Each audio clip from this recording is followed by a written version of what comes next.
আসসালামু আলাইকুম আমার দর্শক ভাই ও বন্ধুরা। আমি কিন্তু আগামীকালকে চলে যাব, আপনাদের মাঝে একটা ভিডিও দিলাম। অবশ্যই আবার বলবেন আপু বাংলাদেশ থেকে চলে আসলো, আমার ঘরে বললো না। আমি কিন্তু আগামীকালকে বিকাল 3 ঘটিকার সময় ইনশাল্লাহ আমি বাইরে যাব, এয়ারপোর্টে রওনা দিব।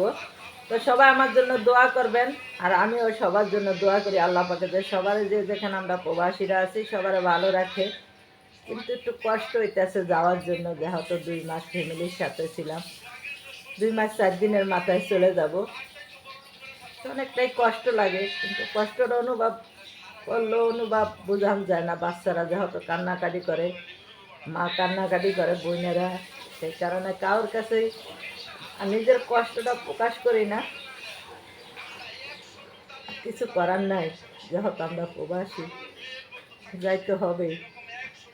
তো সবাই দোয়া করবেন আল্লাহ যে সই সালামত নিয়ে আমার জায়গায় পৌঁছায়। যেমন বাংলাদেশে মার্কোলা আইনা ফিরিয়ে দিছে, এমন যাবার আমার জায়গায় নিয়ে আল্লাহ কাছে পৌঁছায়। সবাই আমার জন্য দোয়া করবেন। আমি ওর কাছে দোয়া ও ভালোবাসা চাই সবসময়। যেহেতু আমরা একটা হতবাগা প্রবাসী, আমাদের ভাষে কেউ নাই আল্লাহ ছাড়া। অনেক কষ্টই থাকি, কিন্তু কষ্টটা কাউরে অনুভব করি না। সবাই দোয়া করবেন আমার ফ্যামিলির জন্য, আমার মার জন্য, আমার ছেলে মেয়ের জন্য, আমার ভাই বোনের জন্য, তাদের ছেলে মেয়েরা সমাজে সুস্থ থাকে। হ্যাঁ, তো আপনারা সবাই ভালো থাকবেন, সুস্থ থাকবেন। আল্লাহ রসুল আবার আগামীকাল আরেকটা ভিডিও বানাবো। যেহেতু আজকে আপনাদের সাথে আমার কষ্টটা শুধু খালি শেয়ার করলাম, যে আমার কষ্টটা আপনাদের সাথে একটু অনুভব করলাম, যে কতটা কষ্ট একটা প্রবাসী এই কষ্ট বলা যন্ত্রণা নিয়ে দূর প্রবাসে উড়াল দেয়। জানতাম না আগে, যদি আমি প্রবাসী না হইতাম।